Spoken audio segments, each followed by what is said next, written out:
class. Just what do you see out of each of the four guys? And Josh obviously might have to factor in at center pretty quick. It seems like Matt and Donovan are sticking at guard. So what do you see out of the four guys in the recruiting class? I'm just glad that they're here early with all those guys. The progress and the development of offensive linemen is it's long and it's tough. So those guys all coming in mid-year is good to get acclimated to everything, to getting into the weight room with Coach Mick, getting in with Kayla in the meal and doing those things. So that's the biggest thing.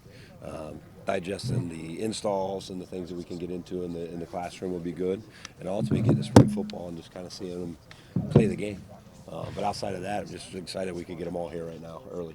Coach Day said Matthew Jones is sticking at guard. What went into that decision? And then talk about, I guess, the evaluation process and the search for a new center. Well, Matt just made a decision that he wanted to come back and get another year better and be ready for the next level. And he's all in. And he trained really well and had a really good attitude about himself going into the bowl game. And then, we talked about it after the bowl game and then coming out. And that when guys make that decision and it changes, it's palpable. Like you can sense it with his training right now. He's focused because for him it was a big decision of should I stay, should I go, and when I come back, what am I working on? And that's our job and my job to have a plan for him. Like, here's the deficiencies, here's the things you want to work on, and then we start attacking those things, right? For the rest of those guys, like that tone's never going to change. It's the same thing every year, whether you have returning guys that have started, not started, played. Like, we're going to play the five best. And so that's what the winter leading up to and then spring football gets into through the summer.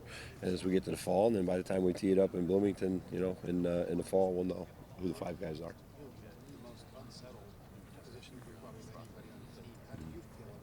And that makes us the hungriest, so I'm excited, right? I mean, I come here and sit at the table last year, and you get thrown out. Well, you got an All-American guy here, and you got a guy here, and you got this with DeJuan and Paris and those guys, and that was all great, and we had a great year, and we worked really well together.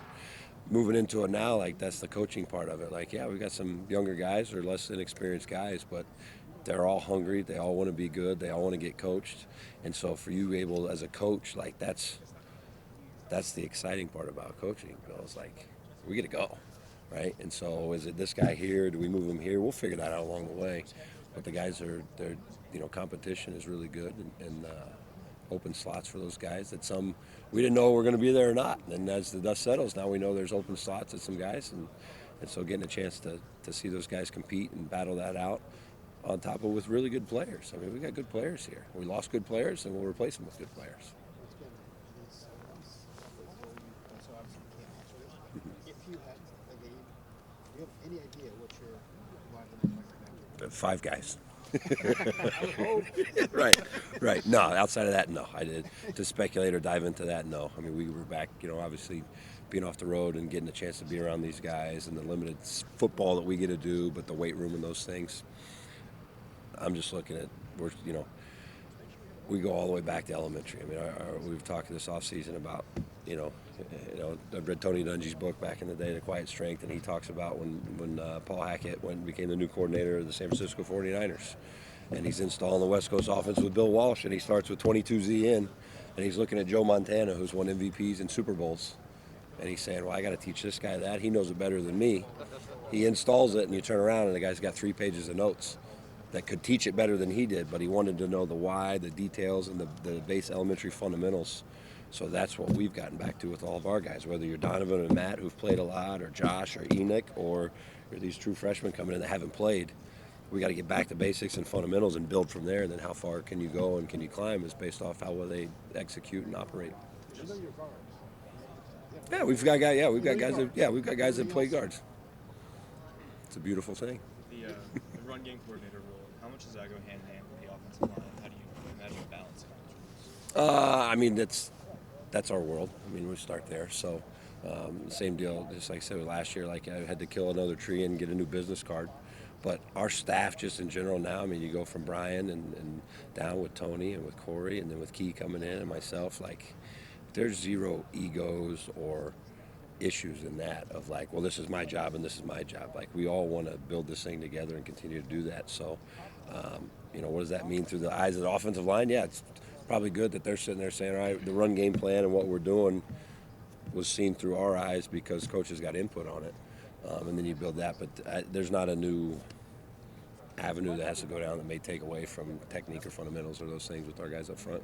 What are you most excited about as Brian, as OC, and working with him I think anytime you guys get new opportunities to kind of expand and grow, you get a, you all in the profession, you grow. You start as an intern, or I started an intern and a GA and then a full time, and then you start adding titles with more responsibility. You're able to expand and grow. And so for him, I mean, this guy's, he's played ball at a high level here. He's played ball in the National Football League. He's coached at a high level, recruited at a high level. And now for him to have more input and be able to have more of his stamp on it, as you would say, I get excited because he's a damn good football coach. And so we all get to be part of that. So just had a great year working with all these guys the last year. It was fun. They, being the one new guy on our side of the ball, we had no issues that way because we worked well together. And so now him getting a chance to expand and grow is awesome for all of us. Sorry to Friday said that Donovan's going to stay at guard. I thought there was some thought that maybe he might kick out to tackle. Is that a good sign for how you feel about the tackles at this point? I mean, yeah, it's a good chance for all those young guys. We got Josh has played a little bit. You got Zen was played some, sparingly a little bit. And then you look at like George, and you look at the new guys coming in. Like you get a chance for a lot of these young guys to go operate at the tackle position and see what happens. So, I think we just said, like we're starting today, who's playing the game, like the 5 guys. I don't know who they are yet, but there'll be 5 of them. So I'm just excited to see what happens in the competition and you're sitting there behind a guy that's an incumbent guy, or, I'm behind Paris Johnson. I'm fighting my butt off. I'm training because my number could be called at some point, an injury or whatever. Well, now Paris is no longer there. Like, now it's go time. Similar to talking about with Brian, like, how much can I grow? What can I show? I'm ready to take the next step and do that. So these guys will have a good spring battling that way. I didn't want to get too much into who's going to be moving around, even though he did a little bit.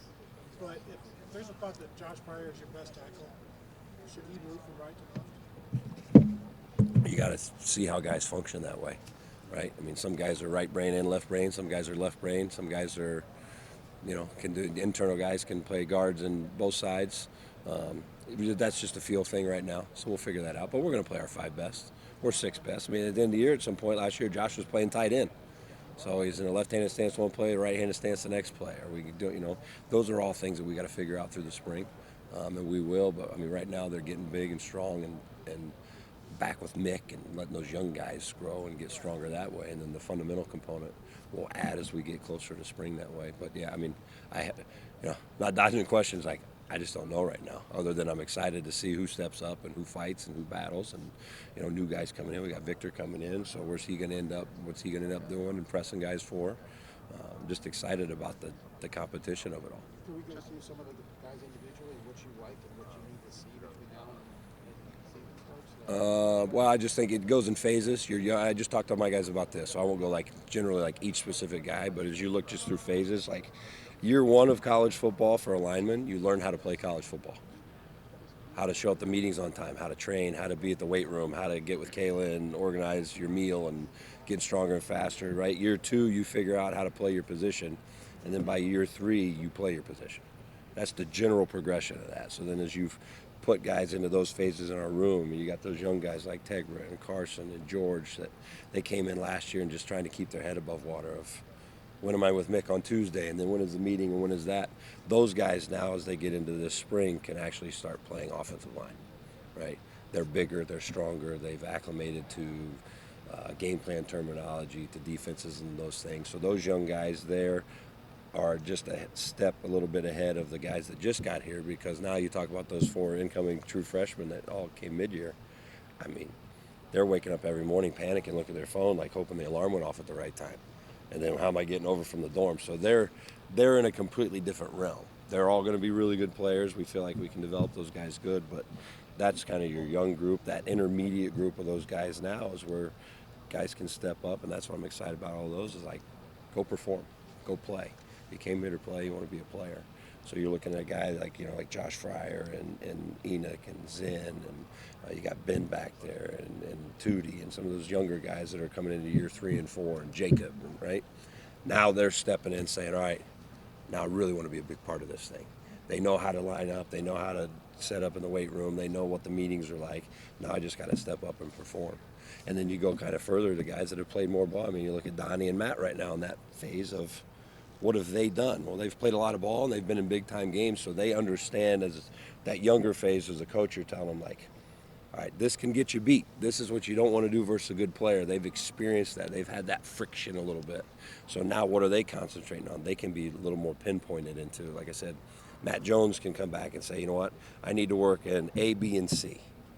I can be really targeted there because the rest of the stuff's like habitual. It's like brushing his teeth. You know, Donnie the same way. Like Donnie's now, you know, played a little bit as a freshman. Sophomore year, he was the guy.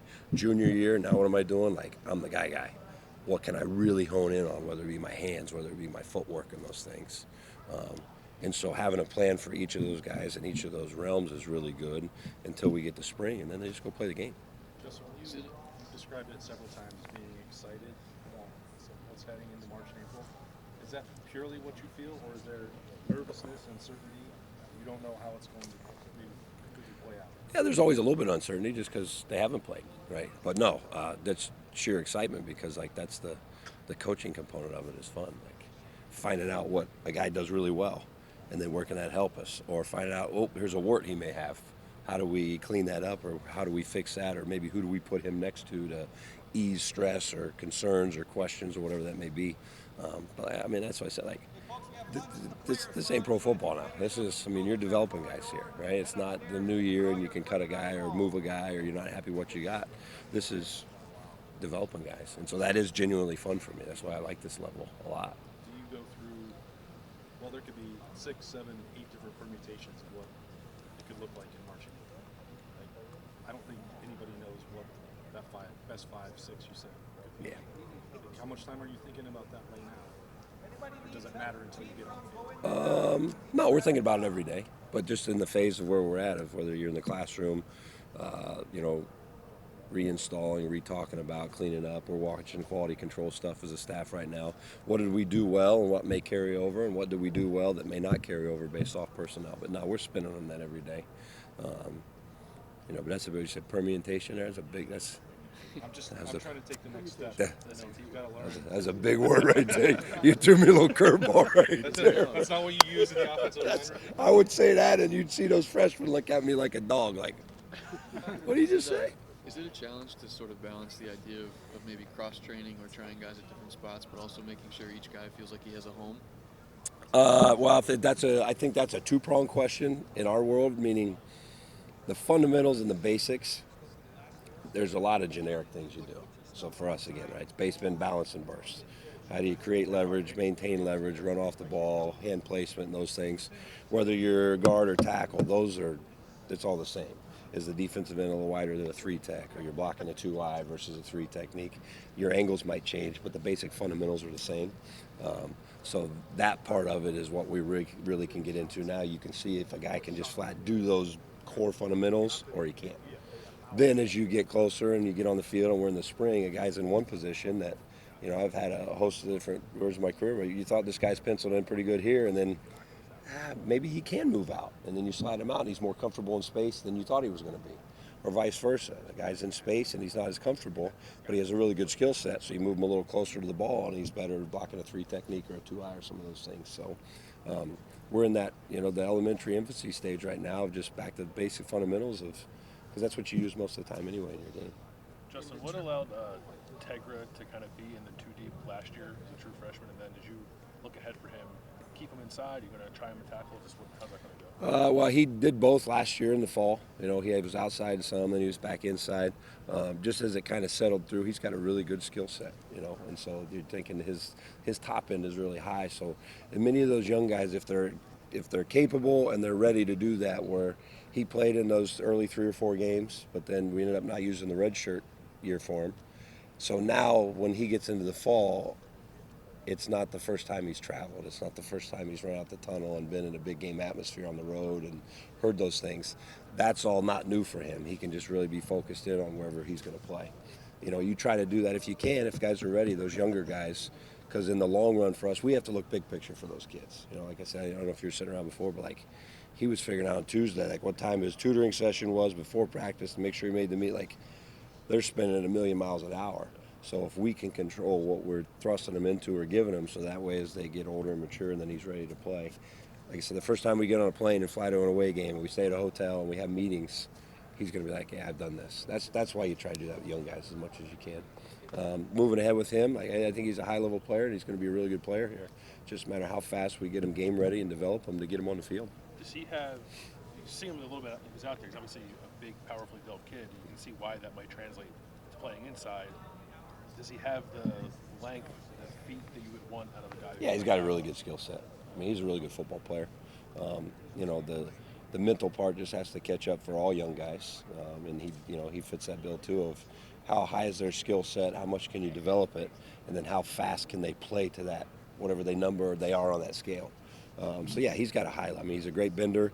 He's got pillar strength. When you contact him, it's like running into that wall. Some guys are more guiding guys or electric football table or kind of, whereas you hit Tegra, you hit Tegra. And so just developing his skill set so he can play at a pretty good click is what we're working on right now. So any consideration of Donovan Jackson to tackle, or just not really? Meaning, like, did I ever think about it, or we talk about it? What do you consideration? How? Like serious consideration in your mind of, like, you're Justin Frye, you're lying in bed looking at the film, thinking, should we move Donovan Jackson to tackle? Yeah, I mean, Donnie played really well to guard. So my biggest thing is, like, from year 1 to him playing to year 2, how far can he go there? You really want to keep that as much as you can for him and for us and for what we do offensively, right? But as we've said too, like, then we show up and 6 guys get knees and 1 guy get a shoulder, and all of a sudden you're sitting and like, well, only this guy can play inside. Does Donnie have the skills? Donnie has the skill set to play all 5. He's athletic and talented enough. He can move in and play center. He can play out, and he's athletic enough to play on the perimeter. But that's just our thing right now is figuring out who the 5 best are and then where we slot those guys. But no, for Donnie, I mean, he played at a high level last year, and he's seen the things that when he didn't play at a high level, what he did wrong and how he fixes them. So what a great thing for him going into the offseason saying, I can be honed in and fixing and correcting these things.